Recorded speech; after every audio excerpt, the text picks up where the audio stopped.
I'll call the meeting to order. And let's do a roll call, please.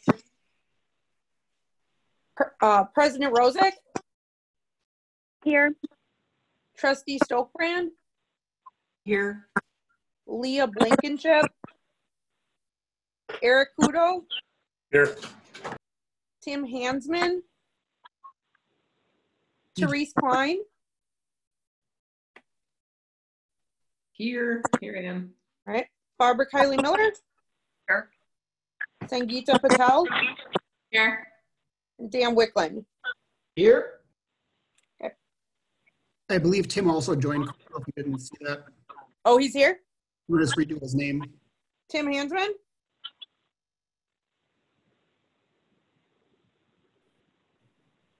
He's showing up on mine. Okay. Oh, there he is. Okay, he's here. Yep. Sorry about that. It's just hi, Tim. had trouble from the Mac side, so I tried the PC. Gotcha. Okay, thank you. And staff members on the call, obviously Bart. And Crystal. Are any members of the press on the call? Any members of the public on the call? And would someone like to introduce Meredith? So Meredith is with Vanderwall and Associates. So she'll be on the Plan Commission for items 3 and 4 tonight. Okay, thank you. Hello. Thank you for joining us. Okay, shall we go to the second item, which is approval of the May 19th, 2020 minutes. Is there any discussion?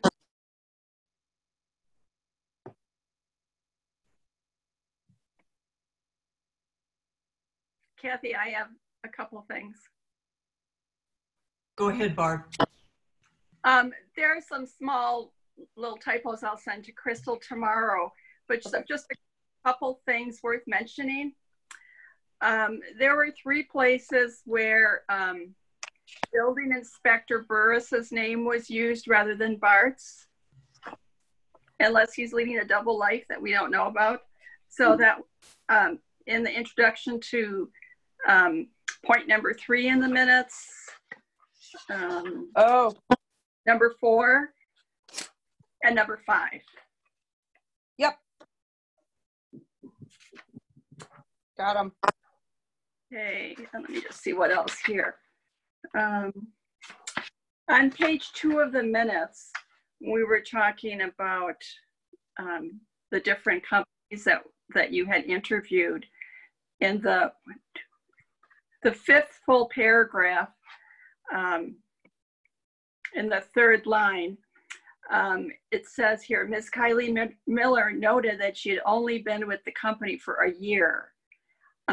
Actually, that was since the beginning of this year, 2020. Okay. And then further down in that paragraph, there's a sentence that starts, Ms. Kylie Miller said that it was 10 years since the current plan was completed. I would put an and in there.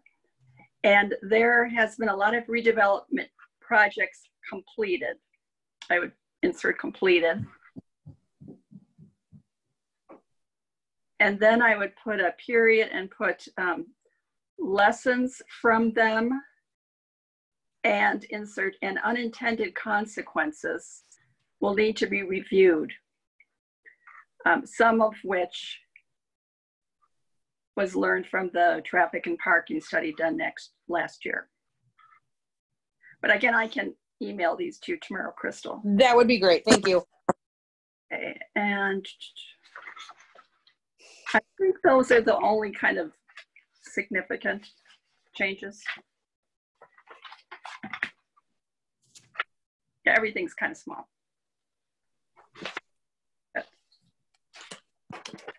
I did have one question right at the end of number 4. I think it's on page 5. Mr. Kudo moved to accept the 7 committee initiatives as discussed.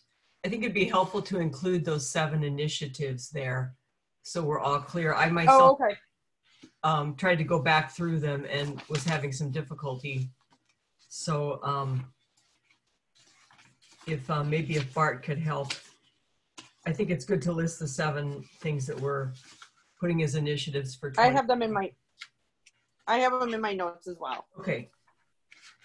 Okay, is there a motion to approve the minutes as amended? Move to approve. I'll second.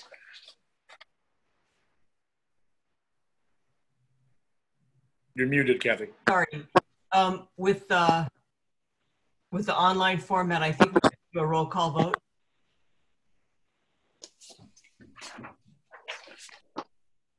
Or can we do this by voice vote? You could do it by voice.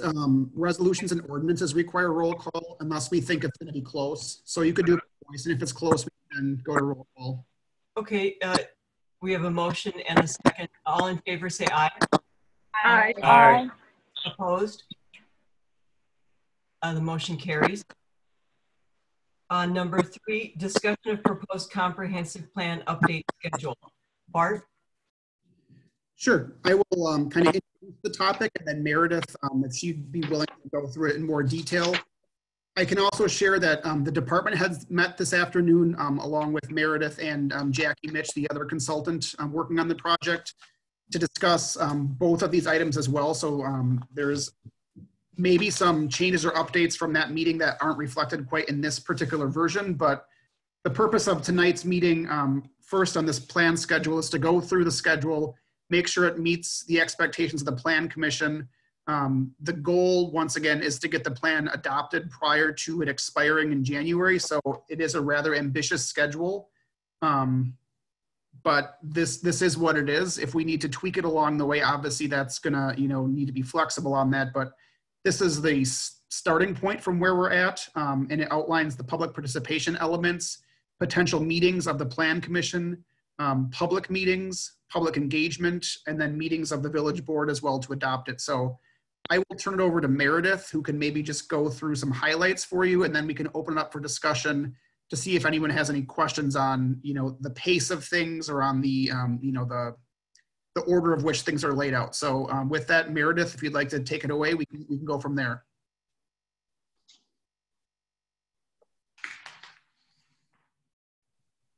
Great, thanks, Bart.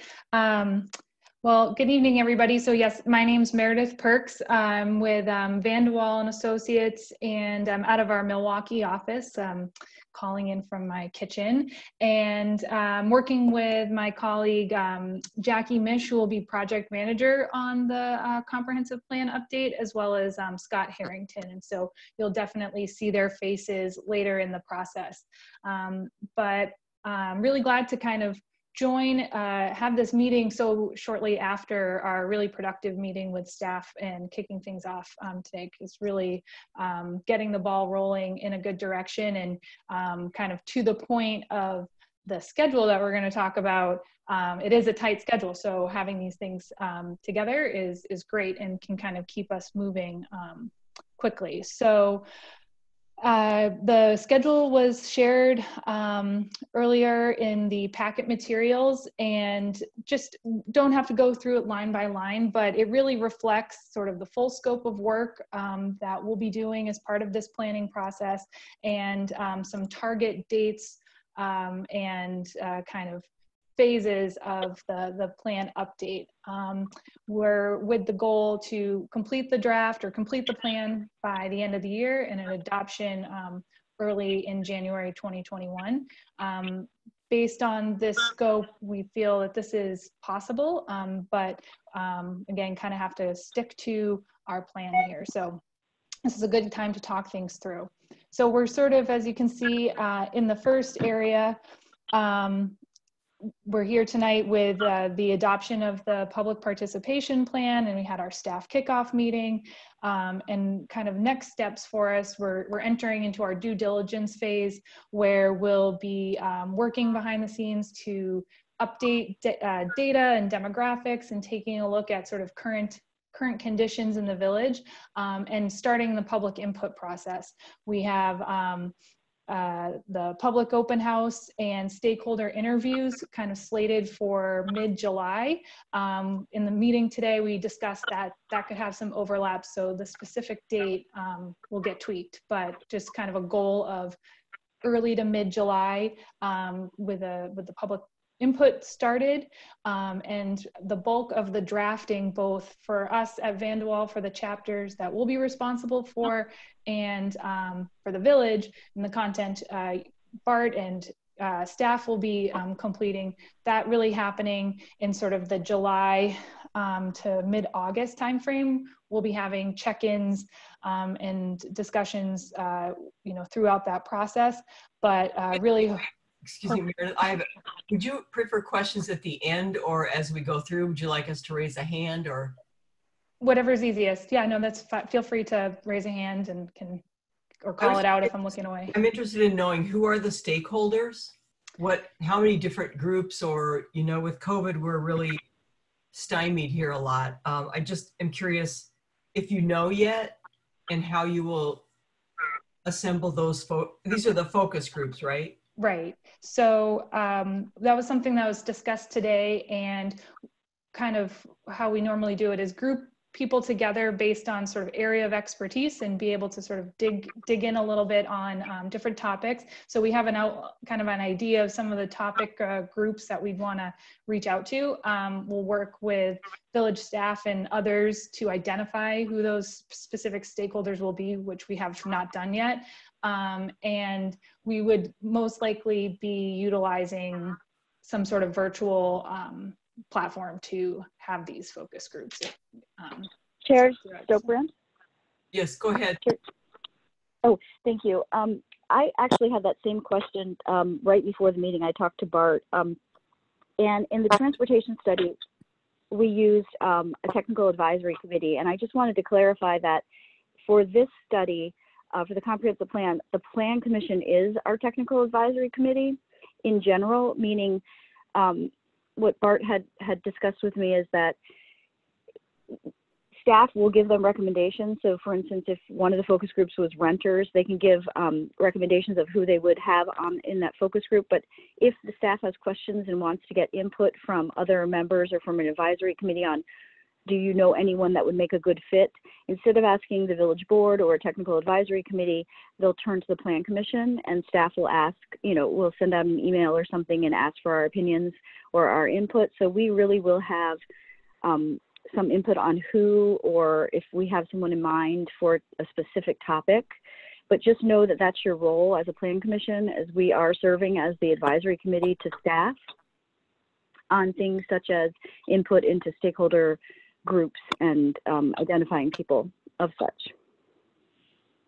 I have a related question. So within the terms of our contract, about how many focus groups or people total are we allowed to incorporate into this public focus stakeholder interviews? I'm wondering if I feel more comfortable if I knew, maybe if Bart could just go through the list of who he thinks he's going to work with, and if I knew what were the contractual constraints on how many people we can engage, because in Shorewood you want ultimate engagement. Thank you. I can start. I don't know that. So my understanding is it's 4 stakeholder groups per the contract. And so getting 4 somewhat cohesive groups together, I think, is the goal here. Within the staff meeting this afternoon, we discussed possible themes of what those groups might look like. And, renters did actually come up as one of the possible groups.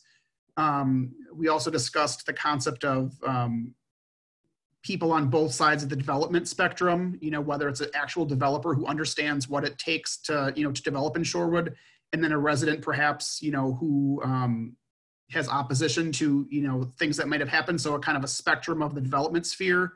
I'm blanking on the third one that came up this afternoon, Meredith, sorry.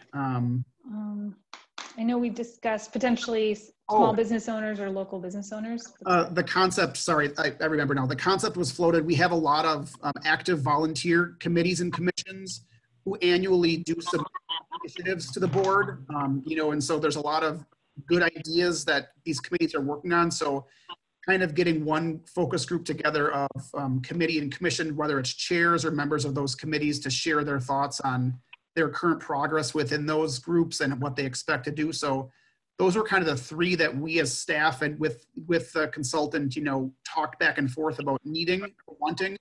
But we don't really have any of the background data or things compiled yet. So that fourth one is kind of still out there. So if the fourth one, or if those change too as well, you know, I guess the point what I'm saying is it's a collaborative discussion right now. Nothing has been confirmed. I think that discussion probably takes place best in the next item, not the schedule, but I'm happy to have it here. So if the Plan Commission does have, you know, a perspective or a group that they really want to incorporate specific feedback from within this process, I think tonight would be the night to present, you know, your thoughts on a potential group for that. Sorry? Yes. Just a suggestion. When we did this in City Milwaukee, public input is really best, you know, whether it's an online tool or an open house, to get those perspectives of people against development or for development. We really, because we have to focus and make time of essence, I would steer away from, we always steered away from individuals representing individuals. And we only did focus groups on key stakeholder representatives. So we narrowed it down to people who represent more than themselves. And so that means like the bid director would represent the business community. The, you know, if we had a housing group, it would represent the housing. The senior centers, you know, executive director would represent the seniors. I know that sounds like you're cutting out the public. It's not. It's specifically just for that one task of focus groups, so that you don't have one individual representing themselves and not others. And then public opinion, like if you want individual responses, that's in this short time frame, that's better, in my opinion, collected through, you know, online survey or open houses or something where all the public is invited. So anyways, that's my suggestion, just because if we start down the path of, you know, we need a developer in a focus group and a person that's against development, just say, nobody's going to make that determination. I mean, it's just not going to be an equal determination. Okay, so if I can interrupt here, I'm sorry. I think that Bart had a good point, that I think what we've, and it's my fault because I'm the one who went into number 4 when we're still on number 3. So I'm going to go back to the plan update schedule. I think the things we're talking about should be under number 4. So, and again, I apologize. I'm the one who ventured off the agenda. So anybody have questions about the schedule? I did have one question. I wasn't sure. We only specifically mentioned issues and ops and land use chapter. Is there a reason we don't mention the other specific chapters? Intergovernmental is also mentioned. So those are the 3 chapters that the Plan Commissions chose to highlight, and that's what we've tasked the consultant with. The other chapters will be presented August 25th as the village-led chapters. And so that will be housing, transportation, economic development, public utilities, and natural and cultural resources. So those 5 were determined to be more of an update utilizing existing planning efforts. And so the 3 that are highlighted here are the ones that are probably more novel in their representation. So that's why those were pulled out. Okay, and I had one other question. PC prep, I wasn't familiar with that phrase. Plan commission. Right. Yeah, plan commission prep. Yep. Okay.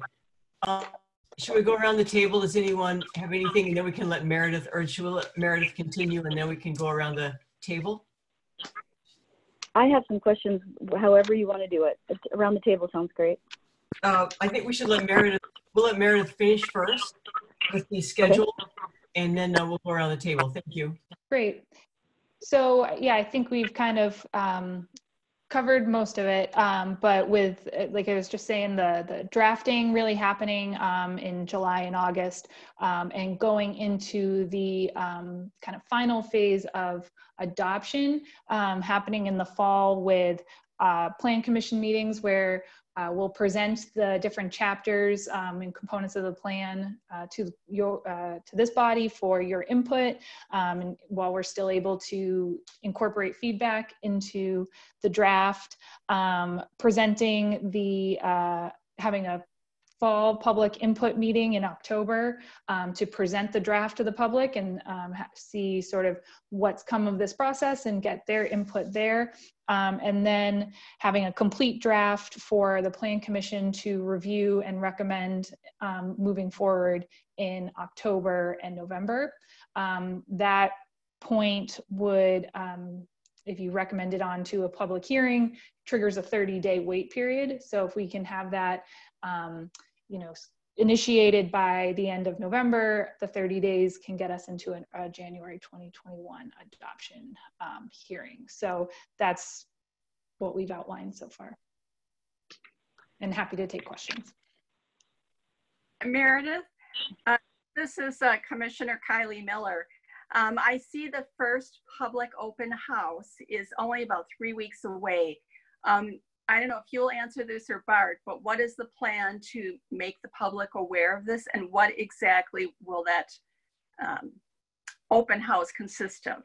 Since it's early on, not too much will have been changed. So is that just to give them an overview of kind of what the whole comprehensive plan is and why we're updating it, or what do you have in mind? Yes, so we'll touch on that in the public participation plan discussion as well, but having that up front is an opportunity to make the public aware of the planning process, getting some initial ideas.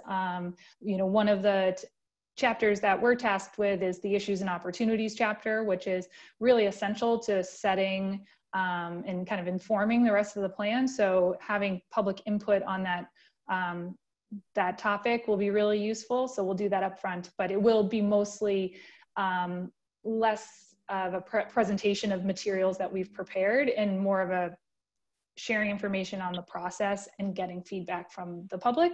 And the format will be likely online, hasn't been fleshed out exactly, but some sort of a virtual open house that involves a presentation and maybe in a format somewhat like this, but then materials that will be available for people to check through the website at their convenience. So if they didn't make it to a meeting, they can still participate in the process and submit comment forms or some sort of interactive input piece that way. Question on timing, if I can just really quickly chime in here. So it's highlighted the week of July 13th. However, my understanding is strategic planning with the village board and CDA might also be planned within that week, as well as a town forum from the the HRC, sorry. And so that week is already busy. So the concept of maybe that week or the next week is what we're looking at. So the timing of that will be determined hopefully at the July 6th village board meeting when those other two meetings are penciled in. So to your point, Barbara, that will not give us much time for promotion. So more than likely it will be the week after. We kind of, yeah, we did decide today through email, Chair Hammond and myself both said the 12th and the 13th were fine for CDA and the village board or for HRC. So I think that that's kind of in stone. I don't know that we have to go to the village board. Just so you're aware, we could start planning to move this one to the following week. Yeah, I think that makes sense. And so if we internally can look at our schedules and confirm with Vanderwall to make sure they're available, I would suggest the week after July 13th might make more sense at this point, just because we have two big, planning efforts the week prior, and I don't want to have too much fatigue of participation. So, but we'll confirm that and then promote it starting beginning of July, which will hopefully give us 3 or so weeks to get that message out. Okay. Chair Stokebrand, are you going to go around the table? Otherwise, I do have questions. So let's see, Mr. Kudo, Commissioner Kudo. I have no questions. Commissioner Hansman. No questions. Commissioner Klein. No questions. Commissioner Patel? Yeah, I had just one question. Is there any flexibility? I know like we're rushing towards a January deadline because of the state requirements. Is that correct? And I was just wondering if there's any flexibility because of COVID. I mean, just in case if there's any hiccups along the way, do we actually have that flexibility? Yeah. So I've confirmed with the Department of Administration, there's no, financial or technical penalty for not having it adopted on time. The penalty, for lack of better words, would be that you should not update your ordinances because your ordinances need to be compliant with your comprehensive plan. So anything that would delay us would just delay the ability of the village to change the code. So not ideal, but once again, something we could work with if we had to. I did specifically ask whether or not the state was considering any sort of grace period due to this. And at this point, their answer was no.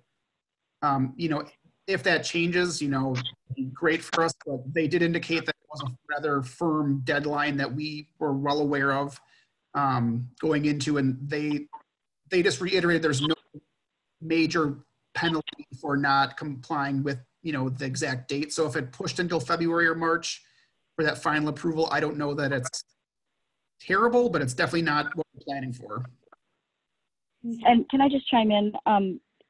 There's really, the penalty is not that we can't adopt any ordinances. The penalty is that if someone wanted to sue us, they could go to court and our zoning could be invalidated. But other than that, the state doesn't come down and say you can't change your zoning code. It's just if someone wanted to sue us, and I don't know that anyone's really ever done that, maybe in some rural areas, I don't know, but I don't have a big problem with not meeting that deadline. Just knowing in the past, it's been a deadline for 10 years, and I just don't know that there's any real enforcement mechanism. Okay. Not that I don't want to meet our deadline. Right. And Commissioner Weichland, were you done? Sangeeta, were you finished? Done. Thanks. Okay. And Commissioner Weichland? Yeah, I have no questions. Thanks. Oh, so my thoughts on this would be the village manager's memo is one of the most effective things we have in town, as I understand it. And I would start putting something already in this Friday, in my humble opinion, the weekend of July 4th. I don't know if people are still traveling with COVID, but I think you wouldn't get as many people to read it. That's my personal opinion.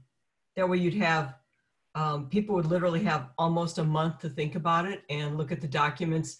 I'm assuming, everything's already online for them to look at, correct? The current comprehensive plan? Correct.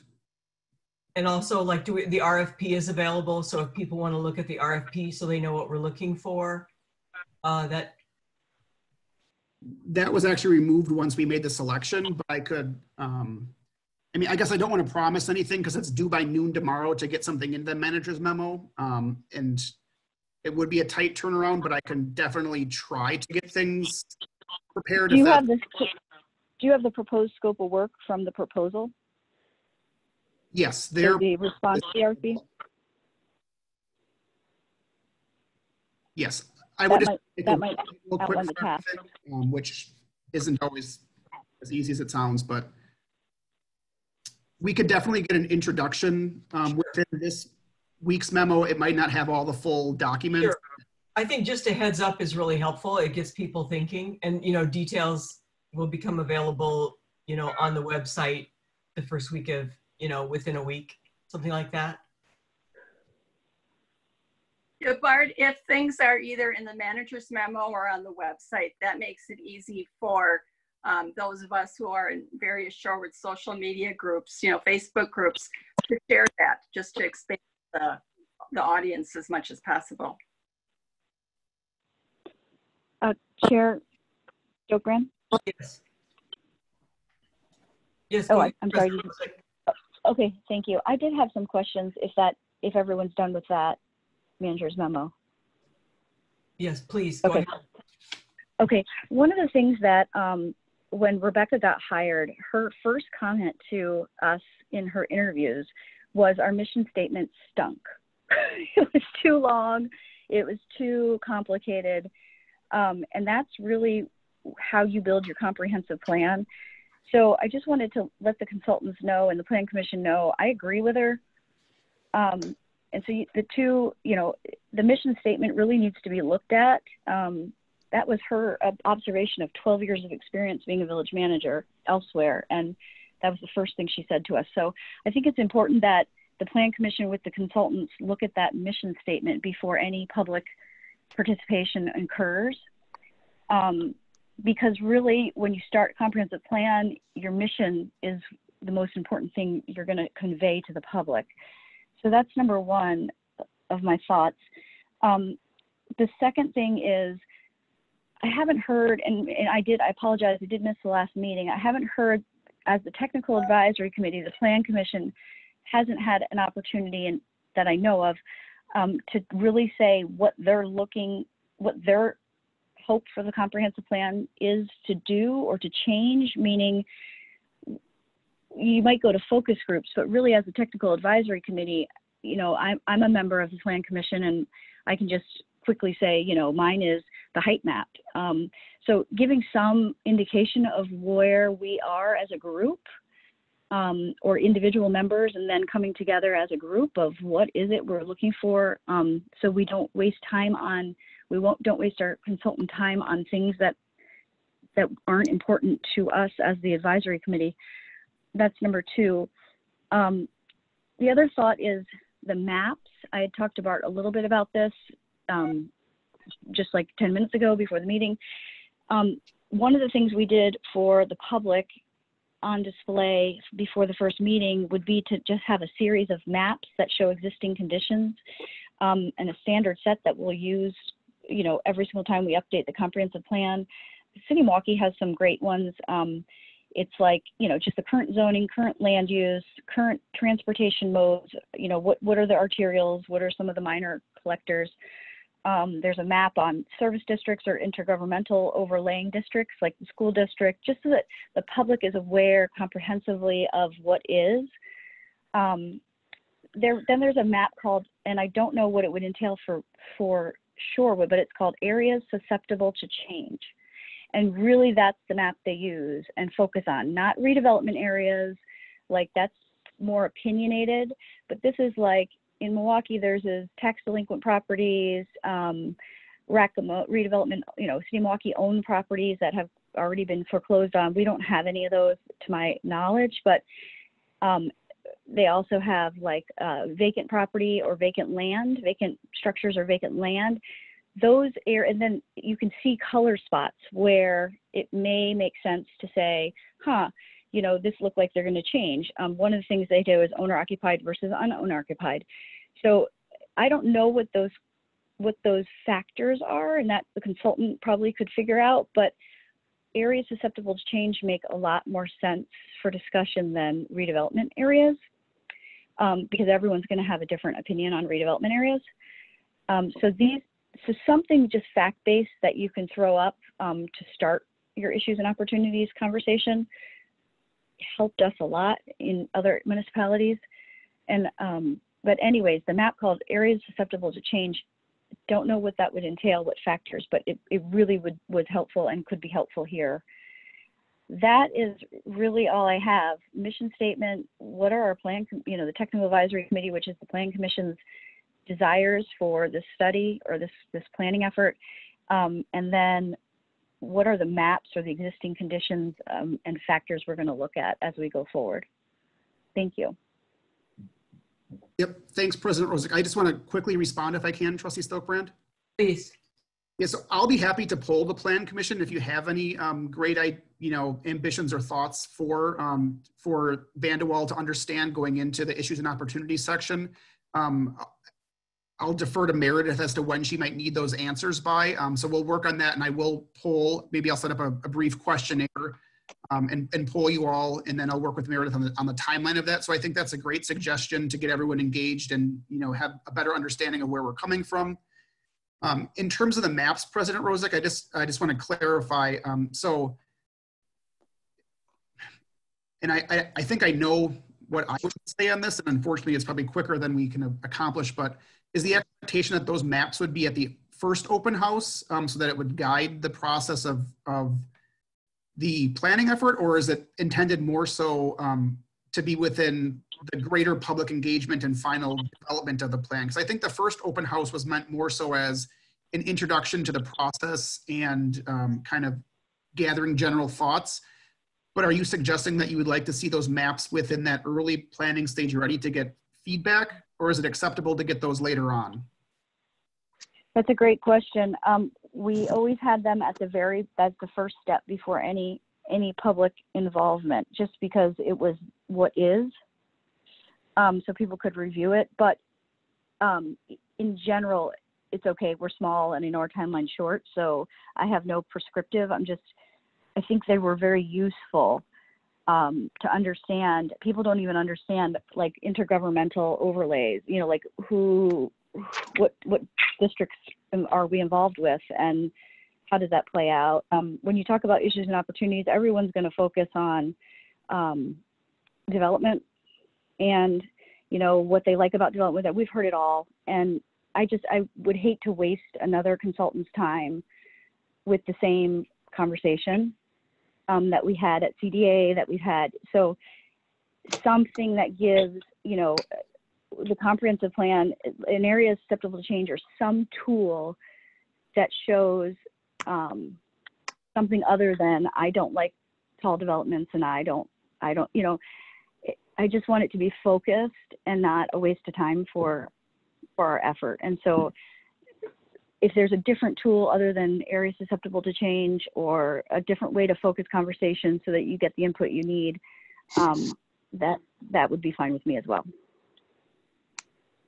Do you have any thoughts on that, Meredith? I don't know if you've prepared similar maps for other communities or if you're familiar with the map she's referencing in Milwaukee, but if possible, perhaps, you know, you and I and the group at Vanderwall can meet and maybe outline what we can possibly do before that. So by the July 6th village board approval date, we have a better understanding of that.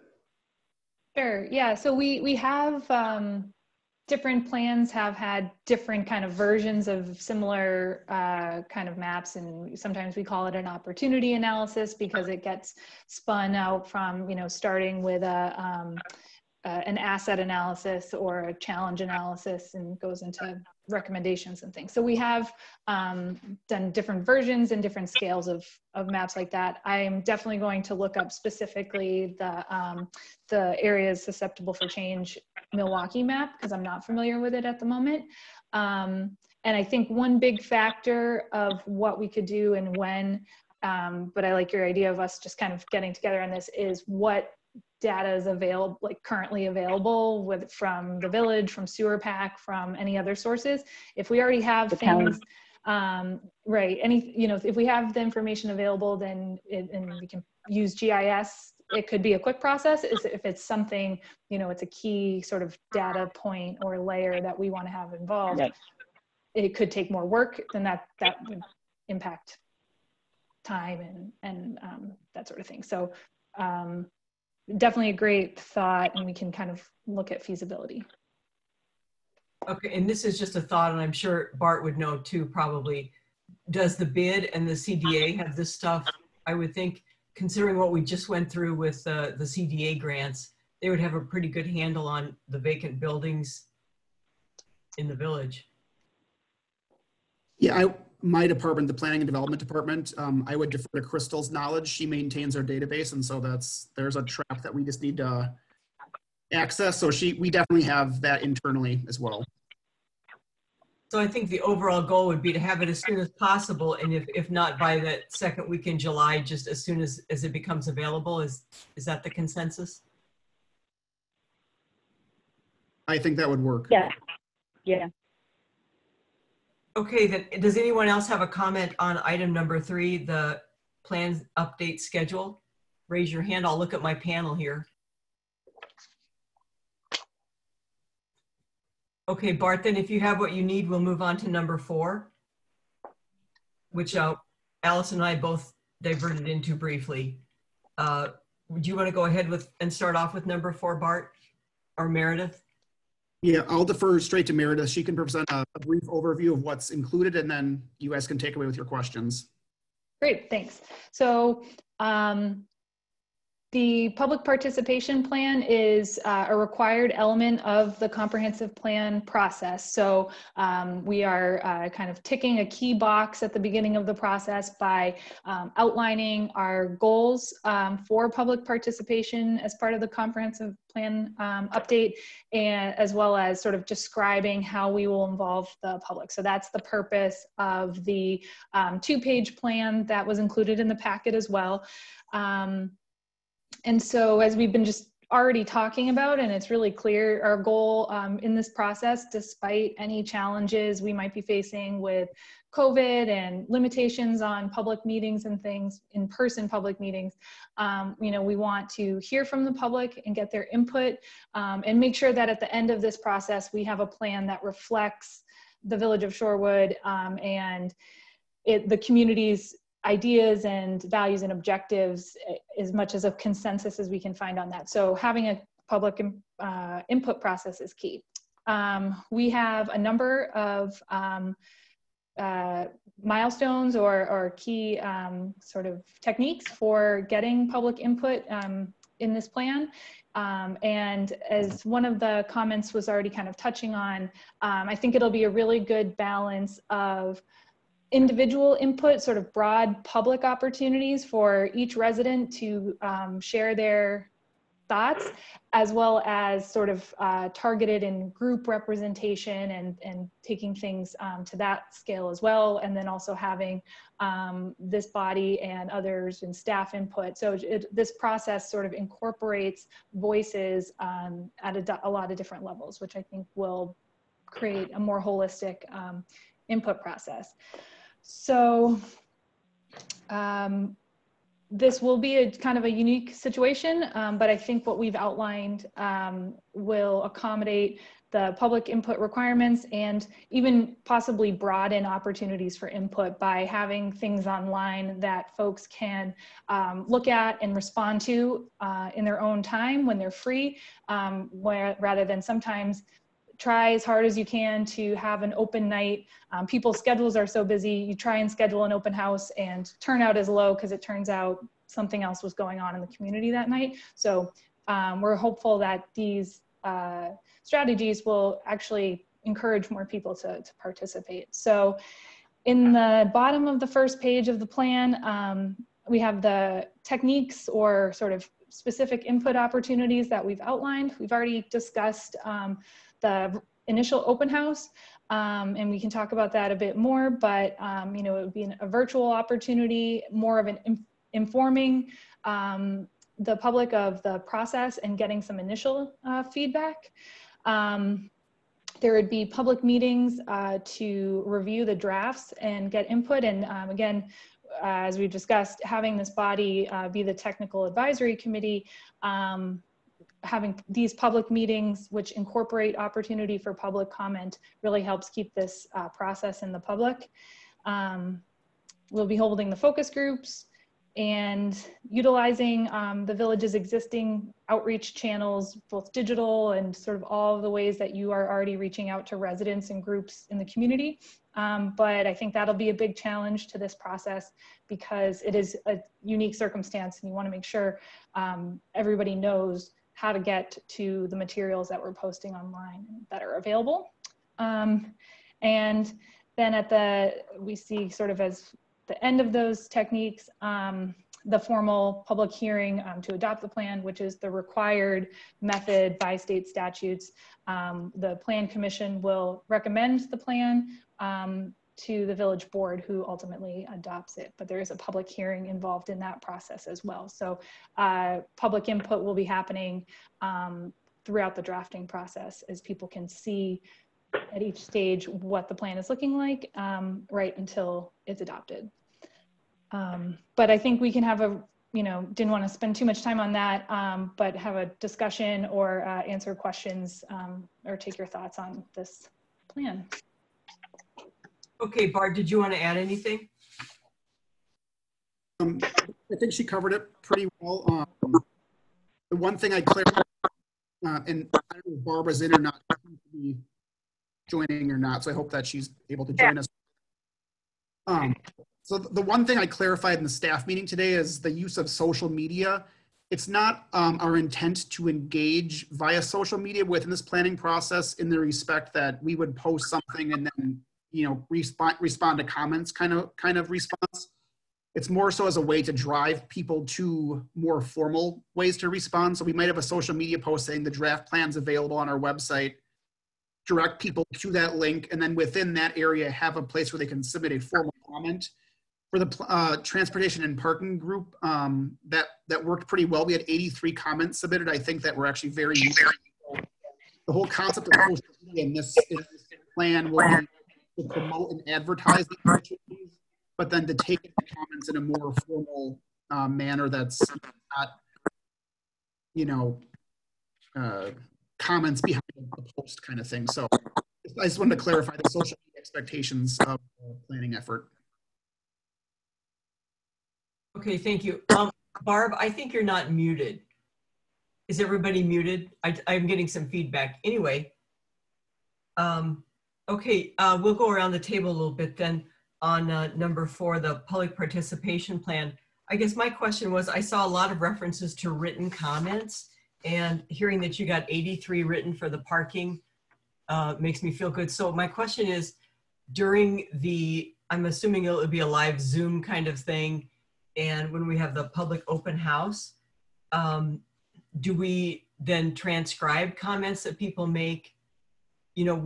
What's the difference between people commenting at the public open house and then the written comments are mentioned here a lot? Are we going to take all those comments, people calling in with comments? How does that work? At least with the open house, it would be recorded, and so we'll have the opportunity to go back to comments that we hear through that, or we still work that out a little bit. So but would have the intention of recording, and comments get incorporated into the plan. We just collect them all and kind of review and see how they can be incorporated into the plan. So we are kind of accustomed, a lot of what will happen in a virtual open house is similar to what happens in an in-person one, where we collect comments and review them after the fact. So hopefully we can, translate that pretty easily. Is there a way, to Kathy's point, is there a way to like at an open house, I think her point is, when you walk in the door, they make you fill out a piece of paper with your comments. But on a virtual meeting, you don't have that. So is there a way to say, if you're going to make a verbal comment, you should probably write it down, click here? Yeah, and we kind of discussed that at today's meeting as well, just to keep things, so that they can present in a manner that doesn't bog down with comments. Our thoughts were to have a link with either a SurveyMonkey or open-ended kind of format, so that as they're presenting, people can respond digitally. They also discussed having paper forms, perhaps the library, to accommodate for people that don't have electronic means during this time. So yeah, I think the expectation or hope would be that the presentations largely speak for themselves, and that we can then post those onto the website and then provide a link for people to provide their opportunities for comment, whether that's a specific question or an open-ended, paragraph kind of form. But I think we would like to keep that more formalized, as opposed to, say, a social media back and forth or a chat feature kind of stuff like that. We'd rather have it as a formal submission. Can I make a suggestion then? I understand, I think, what Kathy's saying, and I agree. Whenever I read public comment, like, let me just tell you, Wilson Drive. So at that open house, everybody that wanted to comment, which they did anyways, but verbally, they all also submitted a paper comment. And those paper comments were then submitted to the decision makers, which would ultimately be the village board. And I think it's not going to be fair for those comments to be submitted to the village board for those who did it in writing, but then those that verbally spoke, but there wasn't, because we're doing it virtually, they're not on paper, the village board member would have to actually go and look at the video. Nobody does that. So is it possible then, I know it's more work, but to have Crystal or someone who, to translate those comments with the name of the speaker into writing. And that way, when that full packet is submitted, of public comments to a decision maker, you have all of them equally written. Depending on the amount of comments, I don't know that I'm comfortable answering that quite yet, because if it is, hours and hours of comments, I can't promise that any staff is available for that. But if it's literally just, a half hour or an hour or so, it's no more than a meeting. I would think that between the consultant and my department, we could submit those. With that, though, require that any comment provided be submitted by someone who provides their name and address. I know there's been some discussion of that. So if it is going to be submitted as a formal comment that is expected for us to document, that would be the minimum expectation from my perspective. But I'm not prepared to say that I guarantee that we'll be able to transcribe all those depending on how many we get. But I will do my best effort to, document what we can. President Rozak, this is Barb. For the Wilson Drive, those written comments were outsourced for transcription. I'm the person who transcribed them.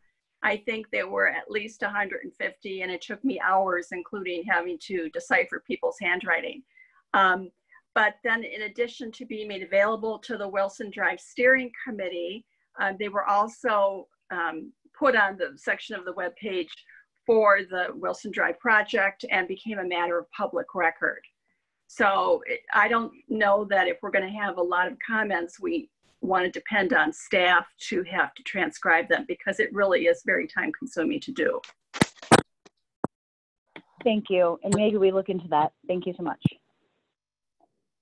Okay, I think, are we about ready to go around the table then on number 4? Let's see, President Rosick, did you have anything else right now?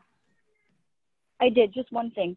I think it's important that we've had, because there's so many planning efforts going on at one time, and there's a ton of public involvement that's been done to date, maybe just put in the public plan or the resolution or somewhere that the consultant and plan advisory committee will review, or whatever you want to say, but we'll review the comments received from simultaneous and or, so concurrent or recent planning efforts from the public. So like the strategic plan for CDA, I know didn't we all, even as a plan commission, all the committees gave input.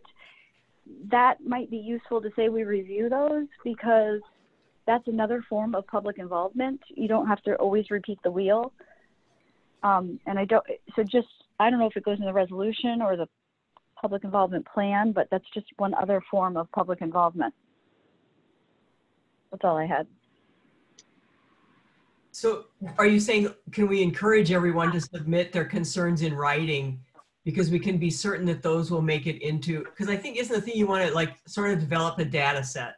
How many people are concerned? Well, that too, but more specifically, for instance, I don't know, Kathy, if you were on the board yet, but we just went through the CDA strategic planning effort, and one of the things they did was survey all the committees in the village, all the volunteer committees and statutory committees. And we put in answers as a group to certain questions on economic development, housing. Now, I know those aren't the factors that are looked at specifically by this consultant, but within the transportation study, within the strategic plan from the CDA, there has been public input. And if it has to do with any of the land use factors, I think we just need to note it in our public involvement plan that the consultant will look over those public inputs from those studies that just happened. It's just getting more public input on issues that affect the village land use without having to ask them again. Because we just received it within the last year. Yep, we did summarize those for that effort, so I'd be happy to share that with Vandewaal. It's an easy thing, a good thing, because we did spend a lot of time and effort on it, and we don't need to reinvent that wheel. It's very new. So point well taken. I made a note that I will share the summary of those comments with Vandewaal. Perfect. Even housing, even that, if there was a housing component, public involvement component, all three of those happened within the last year. And then just note that in our public involvement plan so that the public knows that's an additional step. Okay, anything else, President Rosick? That was it for now. Thank you. Okay, Bart, I did notice that the comments were sent to Sarah Bruckman, the clerk, instead of you. You want to add that layer, or is that there's some statutory reason we're having her be the point person for the mailings? Or I don't know if that's responsive to, am I muted? Sorry. Oh, I'm good. If it's the public hearing, they would need to go to Sarah because she's the public hearing person for the board meetings. But I can review this. So it says, yeah, it would make more sense to come to me unless it's the public hearing, at which point then it should go to Sarah for the board record. But good point. We can update that to indicate that it comes to me instead. okay.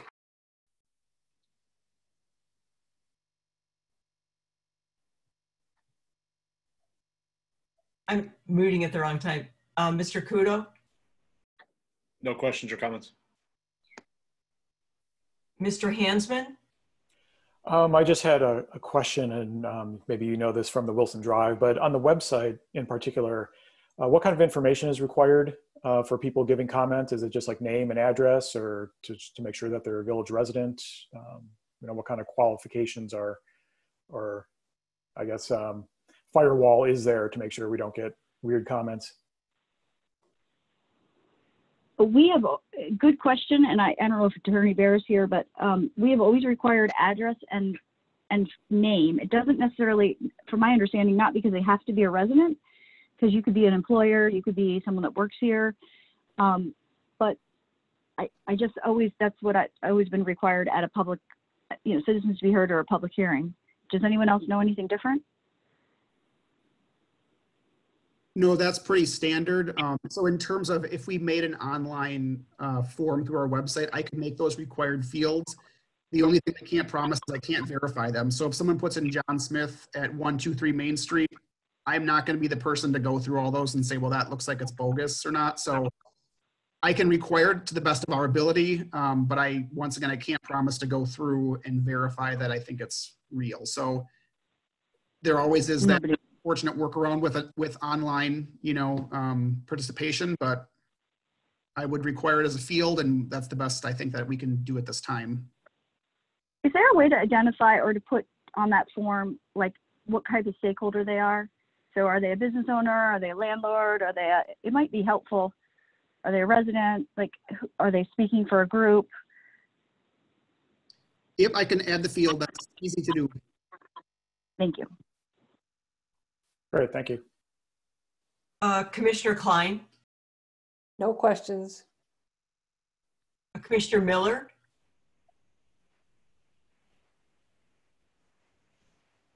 Commissioner Miller, Barb? Kylie Miller. I'm sorry. Going back to my one concern, well, my concern overall with the comprehensive plan is looking at zoning, but as far as the update plan, I come back to the stakeholders and who they are. That was my one concern in reading over the packet. And I like, in the past, I don't remember, because it's been a while since I've read the comprehensive plan, but I remember reading the Central Business District Master Plan and seeing that the stakeholders included, say, developers who don't live in Shorewood. You know, they might have an interest in building something here, but they're not the people who have to live with it. And so whether it is the bid, because their, you know, members are financially invested in running a business in the village, whether it is someone representing each of those citizen volunteer groups, conservation parks, you know, the whole gamut. I think someone representing each group should be included.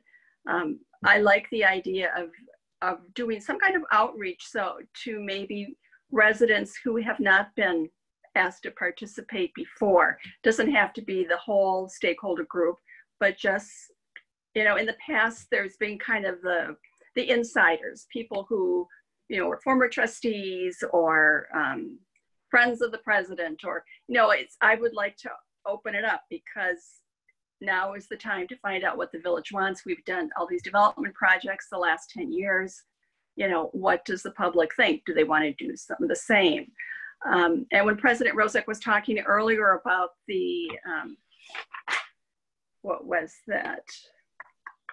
areas susceptible to change. I mean, that might include the North Shore Bank property on Oakland and Lake Bluff. We don't know what's going to happen to that. The property where the Queensland dry cleaners were, that's now been torn down but vacant. Nothing's been submitted for that. Those are, you know, two areas I can think of that will be susceptible to change. In the Central Business District Master Plan, there were a dozen or so businesses that were identified as not really utilizing the space as well as the past administration thought it should be, including, you know, a place like Benji's that everybody loves. The plan was, oh, let's scrape that to the Starbucks and put up something else. So I think it's good to have, you know, the kind of groups that we talked about, but also, you know, ask for some volunteers that, you know, short-term, long-term, medium people who've lived here for 40 years, people who've lived here for 10 years or 5 years. You know, what do they think of the village? What would they like to see the village become in the next 10 years or 20 or 30 years? Anyway, so the makeup of the stakeholders is important to me. I want to have it be people who have an investment in Shorewood for whatever reason, and not just somebody who wants to put up a 6-story building. And that's pretty much it. Okay, thank And you. yeah, and that's why the comment was individuals. It's really going to be hard unless you narrow it to stakeholders that represent more than themselves. Okay, and Commissioner Patel? So just to be clear, I'm fine with the public input plan. Are we submitting separately what kind of maps or what kind of information we would like for the comprehension plan? Is that something we're doing with you, Bart, separately? Because I have something I would like to see included. I would be fine if you said it right now. Otherwise, yeah, that can be shared at any point in the plan, but okay, I would take the opportunity. All right, then. I'll take the opportunity.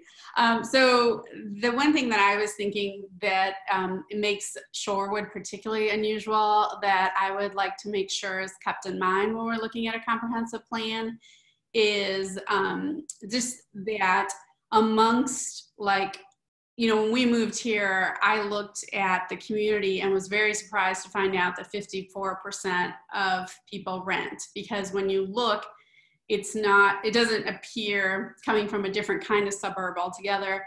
You know, I assume renter equals apartment buildings, and I know there's various apartment buildings, but there's also duplexes, condos, and different types of housing units within, like, what appear to be at first glance single family homes. So I'd like to see a map of all the different types of housing and where it's located within the village. I think that helps to have an understanding of sort of a different priorities that make up, you know, just the different priorities and interests in the village. And that's easy to do. So you already have that information you have to create. Can I just ask a clarifying question? Because there's two different maps that can be suggested. One, so Sangeeta, Commissioner Patel, one is owner versus rental, and that's easy to pull, I believe, from GIS. But the other would be types of housing units, which is three, you know, one single family, you know, like one housing unit, duplex, triplex, multifamily. Are you looking more for renters versus owner occupied? I think, you know, both are helpful, but more importantly would be the different types of housing, because it generally dictates different interests. Great. So that'd be just two different maps, which I totally support. Okay, and Commissioner Weichland? No comments from me. I appreciate it. Okay, I would just ask, you know, I don't know, does Shorewood Today come out again? Where would it come out in the schedule for public participation? It's a quarterly, right? Yeah, I can confirm the date with Tyler, but I would guess sometime in the fall. I don't know if it's September or October. So it looks like we just missed that, huh? Okay. We could advertise, though. Definitely put an advertisement in there for continued engagement. Yeah, I'm just thinking though, if it, we have our if there's any way it comes out before the public engagement meeting in mid-October. Yeah, I'll talk with Tyler tomorrow. Yep. Okay. I think the map of areas susceptible to change sounds good, even though it's a snapshot and we're looking at a 10-year plan. I think it'd really be worthwhile. And I think it would be good if we all got back to, if Bart wants to set up a doodle poll and we can all get back to you with what we're interested in getting out of this update. That would be helpful too. And I guess, the stakeholder thing, it's an engaged community and it's probably impossible to get too much, but I would just throw out, would we want to have a representative from the school district at some, yes, in a focus group? And, I'll just throw out some, somebody recommended someone from a representative from the Conservation Committee, Parks, Human Relations. We got the Friends of Atwater Beach. That's not related specifically to the village, but those are groups. Shorewood Women's Club, Shorewood Men's Club. That would increase the diversity of your pool, and they could sort of speak for the group to President Rozek's point. And I would also say the county. I mean, like our overlapping jurisdictions. So anybody that represents, interest in Shorewood that represents a group. I like that idea. Right. So like, isn't the director of the Milwaukee County Transit System lives in Shorewood, would he be willing to participate? Something like that? I'm sure. Yeah. Mm-hmm. Okay. All right. Should we go around the table, or I'll look on my panel here if anyone has anything else on number 4?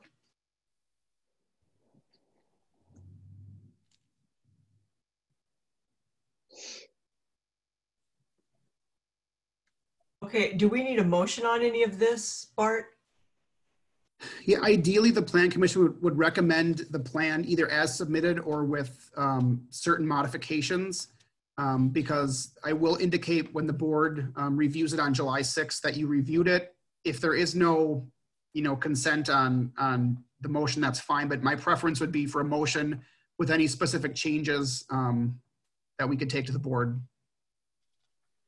Can you list off the specific changes that you heard so that the motion maker, whether it's myself or someone else, can include them?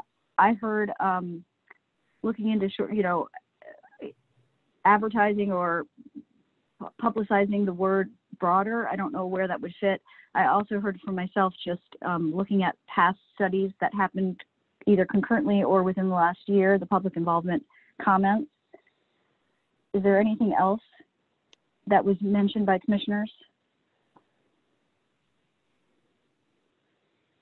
I think we also added recording names and addresses of any comments as much as possible.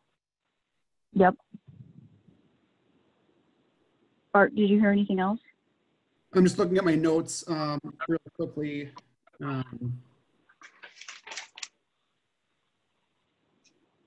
Yeah, we talked about a lot of things, but not necessarily specific to the plan itself.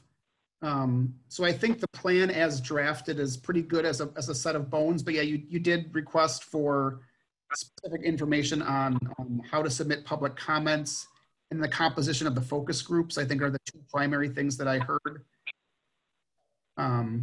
So a recommendation subject to confirmation of those 2 elements would make sense to me at this point.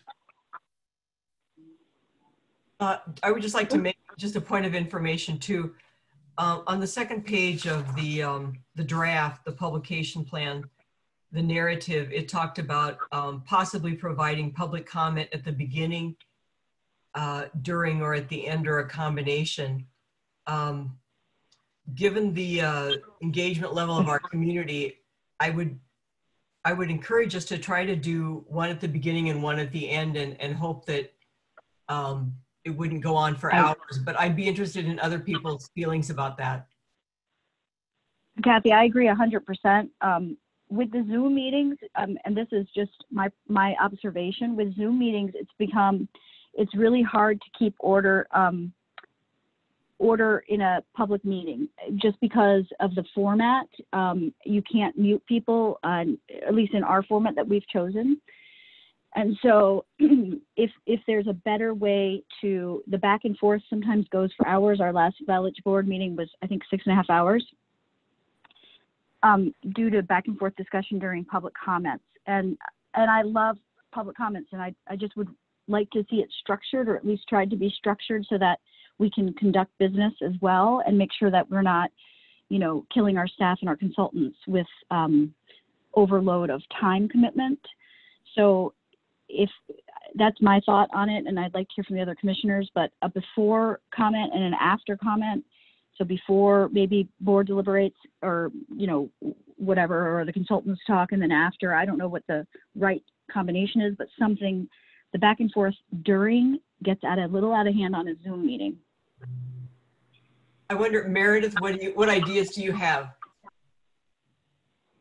So I think the intention of that language is, you know, this would be in keeping with what you're doing at your existing meetings or at other, you know, board and commission meetings and that sort of thing. So if the village has made a determination of how to structure public comment during a Zoom public meeting, I think we would follow that protocol, and it just would be your choice in how you want to do it. I certainly, you know, understand.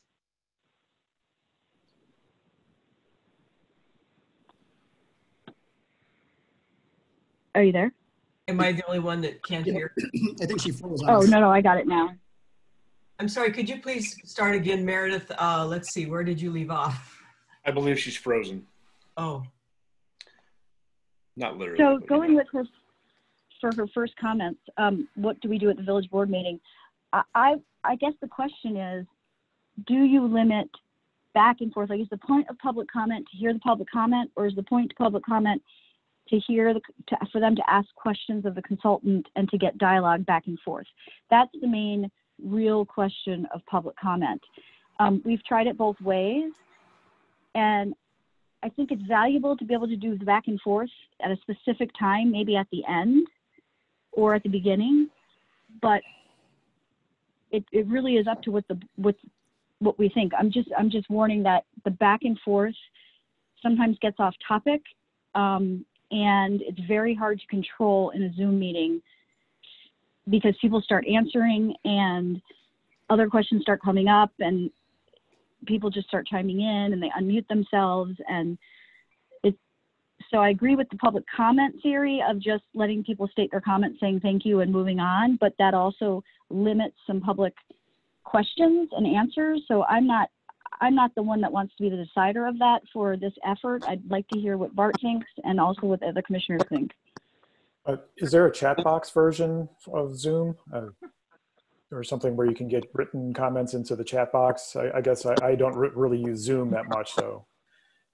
There is a chat box, and we have had very bad experience with that at the village. Okay. It starts to get pretty nasty, okay, and personal, and so we've not utilized it in the last 2 meetings. Gotcha. I mean, this is Commissioner Kudo. I've watched the last couple of village board meetings, and I'm going to be honest with you, I have no interest in that back and forth. You know, okay. If this was a regular meeting and we were at Village Hall, there would be an appropriate time for comments from the community. I certainly think having them in the beginning and in the end is appropriate, but a back and forth really sort of defeats the purpose. And I've watched it sort of devolve into nothing I'm interested in participating in. So, yeah, I mean, that would be my preference. I mean, I know what the village board does. I don't think that's a good idea, but you know, and if we can stop it from happening here, I'm all for it. I agree with you. I'd be happy. I mean, I have some opinion of how, so to the chat feature, that's an impossible task for staff to participate in the meeting, run the meeting, and then moderate the chat as well. So like, I'm fully on board with disabling the chat feature. That's just something that we are not staffed to moderate or participate in. So I appreciate that it's an easy way for people to, you know, comment within the meeting. It's not conductive to a productive meeting. In terms of my preference for participation, I like the concept of opening it up with public comments, but not necessarily answering questions within that time frame. I would also suggest that we put a time limit on there and say the first half hour, 45 minutes, whatever we think, would be available for public comment, at which point then we would get to our meeting and then resume those. And this is just my opinion of, you know, how things could go, but I don't think it's helpful to have 2 hours of public comment and then not get to the actual purpose of the meeting. So I like the opportunity for public comment up front if people have something quick that they want to share that will be helpful to the conversation. But if there is to be any answering or back and forth, to me, that needs to be after the actual meeting has taken place. So I would order it in terms of, you know, maybe a half hour of public comment in the beginning, make it clear that we won't be responding to those until later. Then outline the meeting, the goals, the needed steps that need to take place, and then once again end it with you know, potential additional comments if necessary. But that's just my opinion of how I've seen things go. I think we need to be able to focus the conversation and allow the comments to take place, but it is really difficult to answer things back and forth and not get detracted from the purpose of the meeting. Okay, thank you. And Commissioner Hansman, your thoughts? Yeah, no comments. Okay, thank you. And Commissioner Klein? Yeah, I think I'll just agree with Bart that comments before and at the end make sense, and with a time limit. And Commissioner Kylie Miller? I agree with Commissioner Kudo. I also sat through a couple of those village board meetings for, seemed longer than 6.5 hours. I think back to like the Wilson Drive project, because that did have a lot of public comment. There was one where the consultants came to the village center and, you know, presented the plan. And then we were allowed to raise our hands and ask questions, and they answered them. That worked out fine in that format. The same the night that the village board voted on, you know, which path they were going to take. Were they going to narrow the Wilson Drive, or were they going to put up a boulevard? And President Johnson limited speakers to 3 minutes and asked them, you know, not to repeat the same points if it had been made several times before. I think that's easier to do when you're face to face with people than in this Zoom format. I've participated in OSHR talks on Zoom where the discussion has worked well to submit questions, and then the host asks the person who's presenting the talk. That does not seem to apparently work well with Shorewood's participants in the board meeting. So whichever way we can find to do it, I just don't want us to have a less productive meeting than we're used to. There's a lot of great things that we want to hear from the public and get their input both upfront and as the plan gets developed. But I want to be respectful of staff time and everyone else who's participating. Thank you. Commissioner Patel? I'm in agreement with Bart's plan. And Commissioner Weichlant? I agree as well. Okay, I also agree. I think the time limit is a good idea, whether you say you each get 2 minutes or you say we're going to do 30 minutes at the beginning, 30 minutes at the end. I do think it's fair to, if someone just wants a clarification or a point of information, I don't see any reason why someone couldn't, you know, staff take a sentence or two to answer a question. But otherwise, I also agree on that. So Bart, I guess the thing we want to do is make sure that, I'm sorry, President Rozak? I'm sorry, I just have one other question to clarification question. What is that before and after every agenda item? If there were 3 agenda items, or is that before the before we start meeting and at the conclusion? And it's important because I've been asked to do it after every agenda item. My understanding, it would be at the very beginning of the meeting, at the very end of the meeting. Bart? That was my intent as well. I agree. Okay, thank you. So I think it just is important that we make that clear when we do the public notice for that very first open house, you know, that we make clear the parameters of the conversation and that we always encourage input.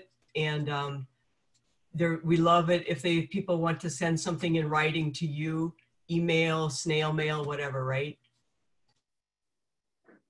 Correct. Yep.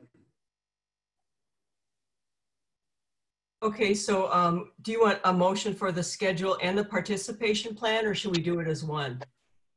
It would just be for the participation plan. And I did relook through my notes. The three things that I heard as recommendations would be to confirm public comments through name, address, and representative group if possible, to confirm the stakeholder groups, and to incorporate and review existing engagement efforts of recent planning, recent plans in the village. So those are the three things I think that we can incorporate somehow within this current plan and then take it to the board for approval on July 6th. I'd like to make a motion to approve the public participation plan with the three changes identified by Director Bart. I'll second that. We have a motion and a second. Is there any discussion? I will look for waving hands or on my panel here. Seeing none, so would you, oh, I'm sorry. Seeing none, Crystal, would you please call the roll? Sure. President Rozek? Aye. Trustee Stokebrand? Aye. Leah Blankenship? Eric Kudo? Aye. Tim Hansman? Aye. Therese Klein? Aye. Barbara Kiley Miller? Barbara? Yes. Okay. Sangeeta Patel? Aye. Dan Wicklund? Aye. So the motion passes. Yep. And number 5, future agenda items. Bart? Sure. Thank you, Trustee Stokebrand. Meredith, if you want to stick around, this could be quick. If not, feel free to exit whenever you need to. I don't have any future agenda items for the July meeting at this point, actually. There's been no applications submitted. And with the amount of meetings we'll be doing for either strategic planning or for the comprehensive plan or other things, I would actually recommend that we not have a meeting in July. Bart, do you have the vacation? That won't be coming until August. August. Okay. Yep. So I confirmed scheduling of that today. I don't have anything on the agenda for July. So as of now, I would recommend that we not plan on meeting unless there's other things that the Plan Commission would like to discuss. Chair Stokebrand? Go ahead, President Rozek. I agree. In that time, can we utilize that time to do the two things we kind of discussed? One was send to the Plan Commissioners just an email to put their input on what we want to see for the comprehensive plan, and then a timeline and maybe summarize it and send it back out to us. And then the other would be to let us, send us a link to the public comments in the last 3 studies that we've been doing, housing, transportation, just so we all have an awareness and we can read it as the advisory committee. Yep, that's fine. I planned on submitting or sending that poll out with the hopes of getting comments back by the July 6th board meeting, just so that we can use that if we need to. If that's too quick, understandable, but I can send both of those out for, response within the month of July. Okay, perfect. Thank you. And since I'm new to this, what is the role of the Plan Commission at the public open house?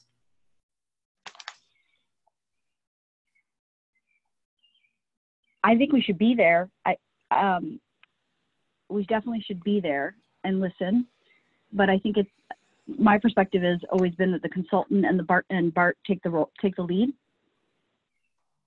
Yeah, my expectations, if you're asking me, would be there to listen and hear what other members are saying. But as members of the community, you're also welcome to provide your input.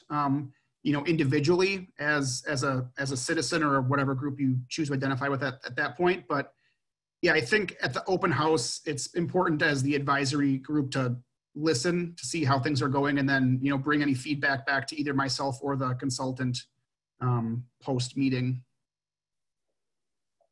Okay, thank you. And then I'll just go around the table if anyone has a question about what we're going to be doing then at the open house, or do we need to talk about also an August date? I'll look at the panel and I'll look for a raised hand if anyone has a question or would like to make a point.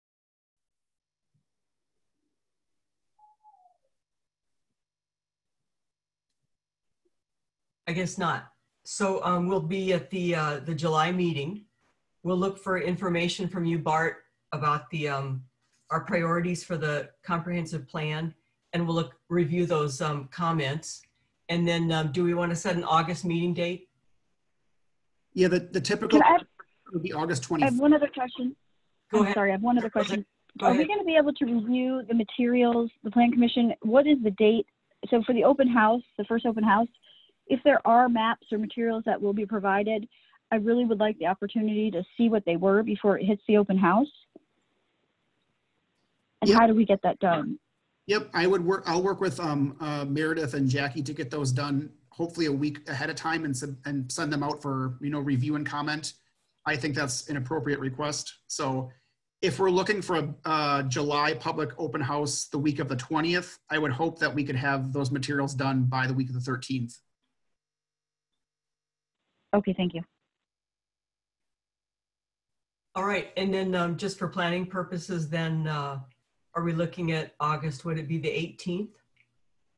I believe it's the 25th. The 25th. Mhm. Sorry. At 6:30. Correct. And we're still Zooming and for the foreseeable future? That is correct. Okay. Yep, the board decided that last meeting. I'll just say if August 25th is bad for anyone, I guess let us know sooner rather than later, because there will be a public hearing on that one that will need, oh, no, I take it back. That goes to the board. Never mind. I guess either way, let us know if it doesn't work, but it's not being published in the paper, so we're not bound by anything at this point. That date does not work for me. At this point. Nope, thanks. Is that date significant for school for any reason? That's the only thing I'm concerned about. No one, who knows? I have no idea. They don't have a start date yet. For homeschooling? Public school.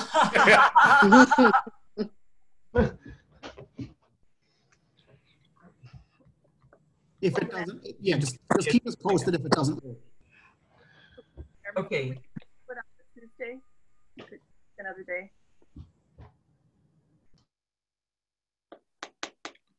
I'm sorry. Does anyone else have a comment? Otherwise, we'll plan on an August 25 meeting at 6:30 via Zoom. And is there a motion to adjourn? Move to adjourn. So moved. Second. Moved in second. All in favor, say aye. Aye. Aye. Aye. Thank you all.